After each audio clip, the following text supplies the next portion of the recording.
We are recording. Lions TV, how you doing? I've even forgot how to use a camera. I still feel like I've been hit by a train after a stag do in Prague, and that is me absolutely done. I've not had a hangover for about 5 months, and I've had 3 in 1. They're absolutely in turmoil still. And partly for that reason, I'm not going to go into a whole big spiel about what Sheffield Wednesday are, who their manager is, etc, etc. I want to talk a little bit about, obviously, tomorrow night's game, Wednesday. And I want to look back a little bit at Portsmouth. I don't want to dwell on it too much. I think everyone's had their say on it. The boys on our channel, I've seen it all over social media. People digging the manager out even. I did watch the game in Prague. You have to be very careful what you say in this day and age. You could say things a few years ago that you now can no longer say about many things in life, about people from all different walks of life, and there's a big stigmatism, and rightly so, around men's mental health and being able to talk about things and say certain phrases. So you can't say certain phrases anymore. I'm sure a lot of you still do say them amongst your own friends and family and group chats, but obviously on a public YouTube channel that gets not bad views, I'm not going to name call players certain things, and I'll be trying to think of terms to use and ways of saying it without really insulting anyone, but it's difficult. Back in the day, I know you're probably thinking, mate, shut up about back in the fucking day. I used to play, and I'm sure a lot of you played. You know what? Not even an half-decent standard of non-league, even with your mates on a Sunday or in vets football. And I'm not saying that any of us would give any of the team that was fielded against Portsmouth on Saturday a game, but we would take such pride, and pay such attention to enjoying and really thriving on physical battles on the pitch and flying into tackles, and we're going to Warrior. And we're not going to fucking have it. They're not going to get the better of us. We'll do whatever it takes within the rules of football, on the pitch, and maybe some dark arts. We're not. They want to fucking have it. We're out with them on the pitch, right? And they're not going to fucking beat us in the air. They're not going to beat us in the 50-50. And the players are, the majority of the players now, on football in general, it's not the same as it once was. But unfortunately, especially on Saturday, our players are just an absolute bunch of melts. They're just not up for it. They're not up for a row. They're not up for difficult conditions. They're not up for physicality and flying into tackles. They're just not one leader out there. We haven't got a Stuart Nethercott anymore. We haven't got a Terry Urlock. We haven't got a Steve Morrison leading the line. They're just a complete bunch of flakes, unfortunately. I'm trying to think of better ways to put that, but there isn't, and there's a lot worse ways to put that. They're just an absolute bunch of fannies. I don't know if I might have to bleep that one out. I don't know what's happened. Turn out I do know what's happened, right? I think we need to take into consideration a little bit of the extent of our injury list and the positions especially affected by the injuries. And if you look back at the team, that started against Norwich, we're still missing a lot of first teamers. We are still missing a lot of first teamers. And by the way, for those of you that down the years that have absolutely slated Jake Cooper and absolutely slated Billy Mitchell, and in recent times slated Josh Coburn, you'd all give your fucking right arm to have them back in the team right now. Because those three will stand up and be counted on a football pitch. And Maku, I know he's been coming off the bench. Very tricky, skillful player. Flake, can't pass the ball from A to B. Ballo, absolute waste of space, cannot pass the ball from A to B. Good if you're on the front foot, like we've seen when he set up 2 goals against whoever it was and he was linking up well with Maku. But we don't want players that can stand up and be counted on. Anyone can play well when the team's popping the ball and winning football matches. It's when the chips are down. That's when you need to stand up and be counted. Many of them, Ivanovic is just, in all honesty, I wouldn't call him a flake. I just call him a bit of a complete waste of time. But he will score a goal, which he's proven. He's not very good at football, is he? But he can score a goal. And he can still work in the team if the players around him. But at the minute, like I said, we had no Cooper on Saturday. We've got no Mitchell. We've got no Luongo, who's another one who's experienced and he's up for a fucking row. We now lost Derek Mazusaka, although he played Saturday. We've got no Aziz. We're missing, the core of our side. So I do sympathise in that way with Alex Neil, because we need those sort of players back. We need experience. We need our bigger players in those pivotal positions. I'd even put Coburn up there because he's miles better than the Serb. And again, for those that were quoting Coburn at the start of the season, all right, he's not a world beater, but at least he puts himself about. At least he tries to do the right thing and he tries to hold the ball up and he gets in those positions. So we're in a big fucking mess at the minute. I don't think it's as bad as everyone thinks. I think, again, it proves how bad the fucking league is this year. Because if we go and beat Sheffield Wednesday tomorrow night, we'll be back in the top 6 more than likely. We're 7th currently, I think. But Saturday was a complete shit show. If I go through the team and the goals really quickly, I love Danny Mack. He is one of those players that I would say is up for a fight. And I'm not criticising him for Saturday, but I just thought it was way too soon to throw him straight back in. I would have played Harding. Harding does usually do well when he comes there, right? But he had one bad game, and on that basis, a lot of people are like, well, that's it, don't ever play him again. He had one bad game against Birmingham, along with the majority of them.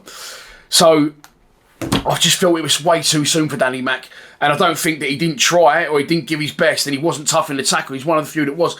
But I don't think he was really at the pace. And as a result, I could see Portsmouth goal coming a mile off the first one. However, Ballo give him absolutely no help, no protection. Hang on, he's not played for 10, 12 months. Right, I'll get around him then. And they kept swinging the ball out to our right-hand side. Those moves were happening. Denor was not quick enough to shut people down. He doesn't play as well without Mitchell or without Luongo. And a few people said to me, all Denor did Saturday was moan. Fucking, can you blame him? Can you blame him? I'm trying to think of the side off the top of my head. But loads of them, mate, they're just flakes. They're just melts. They're just not up for a fucking physical battle. It's no coincidence that this happens when it's absolutely pissing down. And at one point on Saturday when I think we was 2-3-1 down and the ball was bouncing around and Crocombe was spilling it and other balls were coming in straight after. It was like a comedy show. It was like watching Sunday football over a park.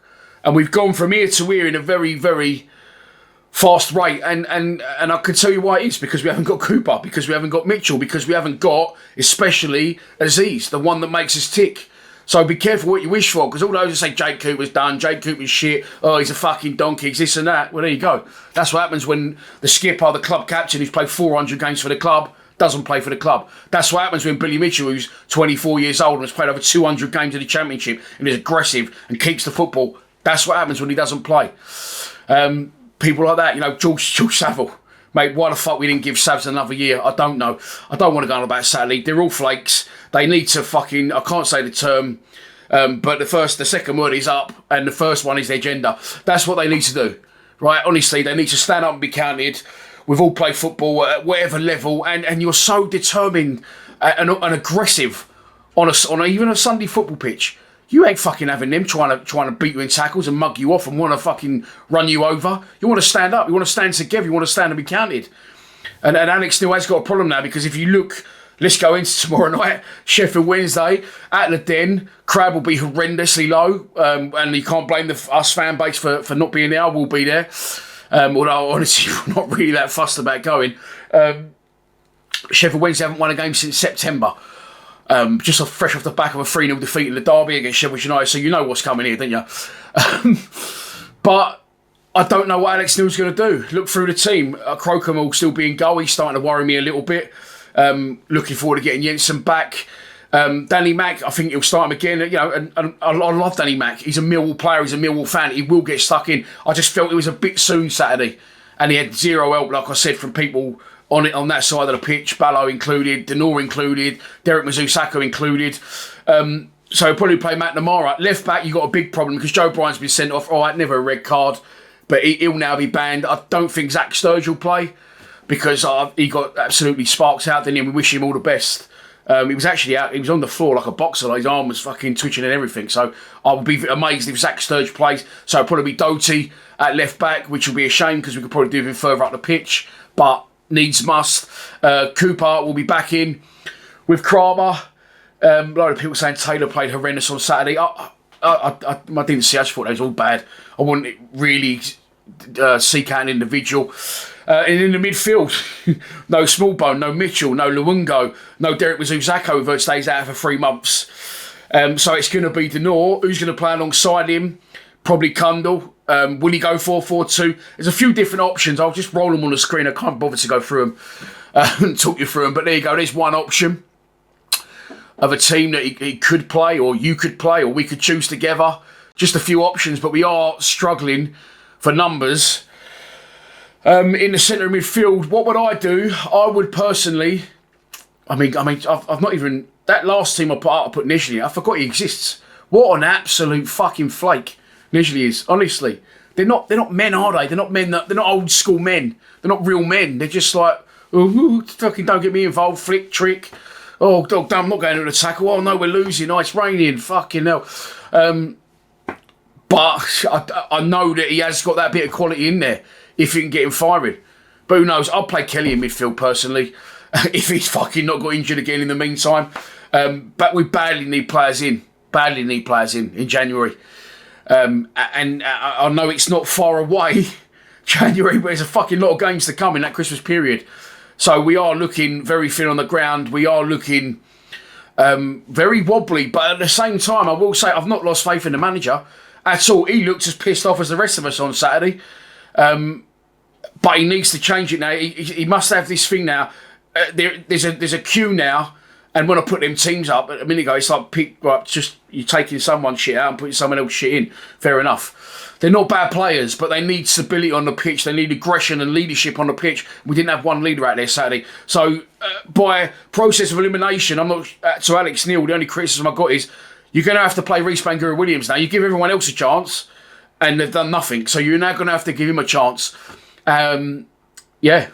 I mean, I was actually thinking when I was doing them teams a minute ago, Cundle, fucking hell, yeah, Cundle could play. I don't really rate Cundle, but in a minute, it's a pick of a bad bunch on loads of them, not just Cundle. And they need to grow a pair of bollocks, basically. I'm probably going to get shut down for this video. But a lot of them need to stand up, be counted as men and grow a pair of bollocks and turn up on Wednesday. And then Saturday against Southampton. And like I said, I do sympathise with the manager. If you look at the injury list, I think I saw a stat earlier, only 2 players out of the whole squad have been involved. Maku and Krah have been involved in every matchday squad.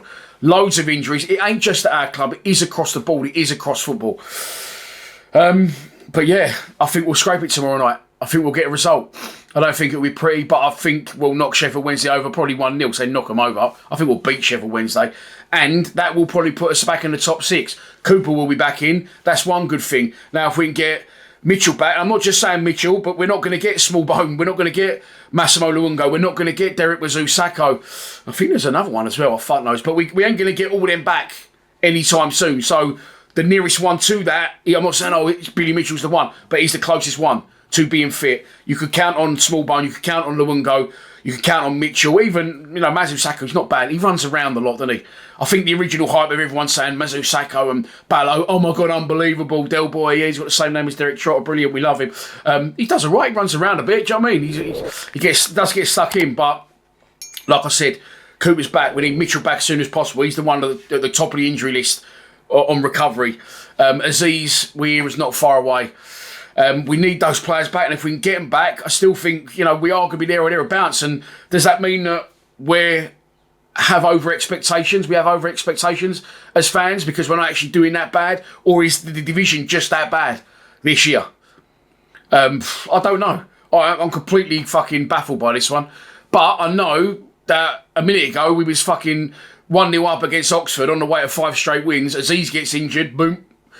We're a one-man team when in the final third. We're a one-man team, as well as relying on the leadership of the likes of Smallbone, Mitchell, Luongo, Cooper, Leonard. And those players are fucking injured, or Cooper's unavailable through suspension. Those players are injured. Lenny's another big miss, big presence on the pitch. Not going to play anytime soon. Injury list, and it is across football. It's not just at Millwall Football Club. That's why we have these big squads. And I've said it, and I've heard a lot of other people say it. We have got, good squad depth this season. And we have got good squad depth this season. But we've now got 1 left back suspended, 1 left back probably with concussion. We've got a right back that's out with Lenny for 3 months or so, I think. Still got no goalkeeper properly in Lucas Jensen. We've got 4 central midfielders out. We've got our best player out in Femi Aziz and our £5 million striker. Probably amongst others that I can't think of. So there you go. Look, that is that video done. I did want to have my say on it. I've been absolutely battered still from Prague. I won't ever be going on another stag do. And we've got Sheffield Wednesday home tomorrow night. I think we'll win the game by 1-0. So I don't know what this video was, whether it's a preview, whether it's a post-match, whether it's a rant. But I think the gaffer will get hold of him to wrap up. He's got to... Look, he's a fucking old school, what I've just spoke about. He's an old school, aggressive man. You can see he is. You can see it means that fucking much to him that he wears his heart on his sleeve and he'll be fucking seething. He's just got to transfer that from himself to a lot of these flakes because they just don't seem interested. Oh, it's raining. Oh no, it's wet. Oh, it's windy. Oh no, I don't want to be the one that fucking takes responsibility and stands up to be counted and be a fucking man. There you go, I said it. Right, see you tomorrow then if you're going. Please subscribe to Lions TV. Come on, you Lions.